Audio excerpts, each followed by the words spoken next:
संविदा कर्मचारियों को लेकर योगी सरकार का फैसला, नौकरी की समय सीमा तय। तो दोस्तों बहुत बड़ी खबर निकल कर आ रही है संविदा कर्मचारियों के लिए। तो खबर क्या है, खबर में चलिए आगे बढ़ते हैं।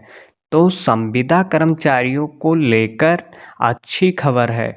योगी सरकार ने प्रदेश में आउटसोर्सिंग सेवाओं को अधिक पारदर्शी, सुरक्षित और जवाबदेह बनाने के लिए एक ऐतिहासिक कदम उठाया है। तो भैया संविदा कर्मचारियों को लेकर अच्छी खबर है। योगी सरकार ने प्रदेश में आउटसोर्सिंग सेवाओं को अधिक पारदर्शी और सुरक्षित, जवाबदेह बनाने के लिए एक ऐतिहासिक कदम उठाया है। मतलब एक ऐतिहासिक कदम उठाया है हमारे यूपी के योगी आदित्य ने। तो चलिए बढ़ते हैं खबर में आगे की ओर। तो दोस्तों उससे पहले आप लोग हमारे इस चैनल अतुल गर्ग को सब्सक्राइब करें, जिससे कि हर वीडियो का नोटिफिकेशन आपके पास जल्द से जल्द पहुंचे। तो वीडियो में लास्ट तक बने रहिएगा, क्योंकि पूरी जानकारी आप लोगों को प्राप्त हो सके। तो बढ़ते हैं खबर में आगे की ओर। यूपी के संविदा कर्मचारियों को लेकर अच्छी खबर है।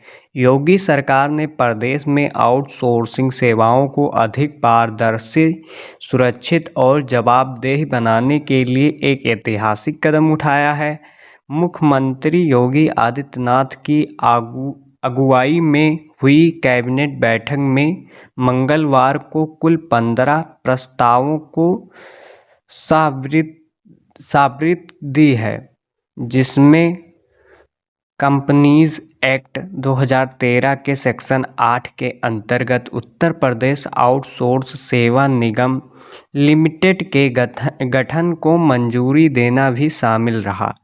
मतलब कैबिनेट बैठक जो बुलाई गई थी मंगलवार को, 15 प्रस्तावों को स्वीकृति दी है, जिसमें से कंपनीज एक्ट 2013 के सेक्शन 8 के अंतर्गत उत्तर प्रदेश आउटसोर्स सेवा निगम लिमिटेड के गठन को मंजूरी देना भी शामिल रहा। तो बढ़ते हैं खबर में आगे की ओर कि क्या है खबर।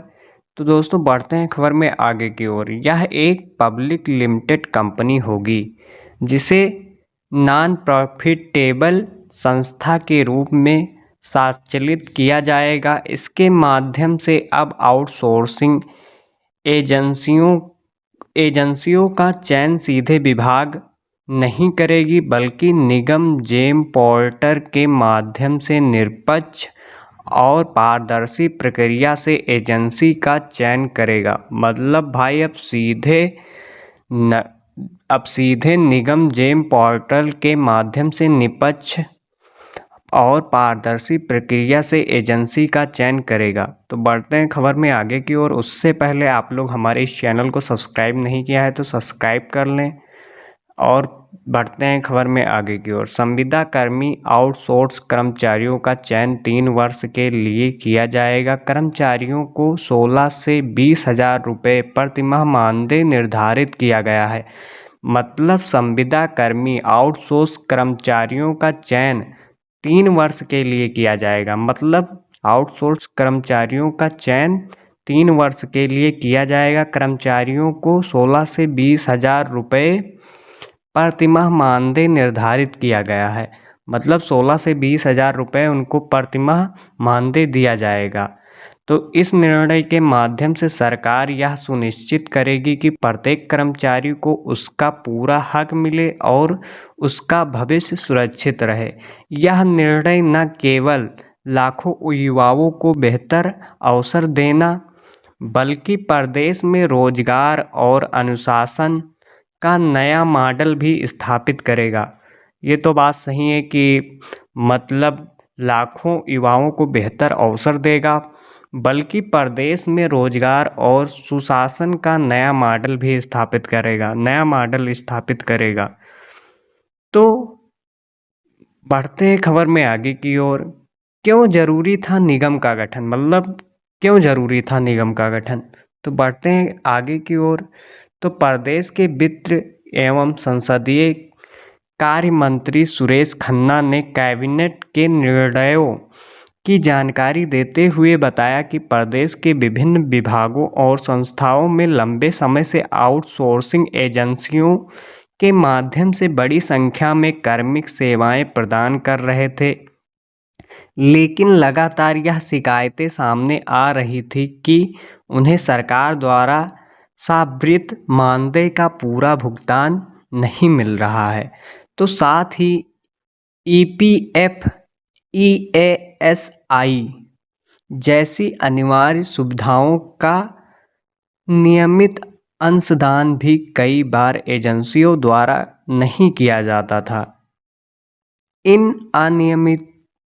इन अनियमितताओं को खत्म करने और कर्मचारियों के हितों की रक्षा के लिए यह निगम गठित किया गया है। तो दोस्तों, बहुत बड़ी खबर निकल कर आ रही है हमारे इन आउटसोर्स कर्मचारी विभाग वाले भाइयों के लिए। तो और आगे बढ़ते हैं खबर की ओर कि क्या है खबर, कैसे है, क्या होगा। तो बढ़ते हैं खबर में आगे की ओर। नंबर 1, अब आउटसोर्सिंग एजेंसियों का चयन सीधे विभाग नहीं करेगी, बल्कि निगम जेम्स पोर्टल के माध्यम से निष्पक्ष और पारदर्शी प्रक्रिया से एजेंसी तय करेगी, मतलब एजेंसी तय करेगी। कर्मचारियों का मानदेय 16 से 20 हज़ार रुपये। भाई, मानदेय की बात करी जाए तो कर्मचारियों का मानदेय 16 से 20 हज़ार रुपये प्रतिमाह निर्धारित किया गया है। 16 से 20 हज़ार रुपये आउटसोर्स कर्मचारियों को मिलेगा। आउटसोर्स कर्मचारियों से महीने में 26 दिन सेवाएं ली जाएगी, मतलब एक महीने में आपसे 26 दिन सेवाएं ली जाएंगी। कर्मचारी 3 वर्ष के लिए अपनी सेवाएं दे सकेंगे। और बढ़ते हैं खबर में आगे की ओर। कर्मचारियों का वेतन 1 से 5 तारीख तक सीधे उनके खाते में जाएगा। ईपीएफ और ईएसआई का अंशदान अब सीधे कर्मचारियों के खाते में जाएगा। पहले यह राशि सर्विस प्रोवाइडर के पास चली जाती थी, लेकिन ऐसा नहीं होगा, अब कर्मचारियों के सीधे खाते में ही चला जाएगा। किसी भी प्रकार की अनियमितताएं पाए जाने पर सेवा तुरंत समाप्त कर दी जाएगी। आउटसोर्स के लिए चयन प्रक्रिया में लिखित परीक्षा और साक्षात्कार का प्रावधान किया गया है। इससे बेहतर गुणवत्ता वाले और योग्य कार्मिकों की नियुक्ति सुनिश्चित है।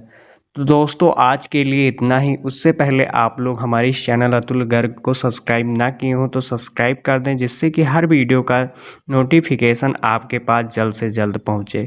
तो धन्यवाद, मिलते हैं अगली वीडियो में।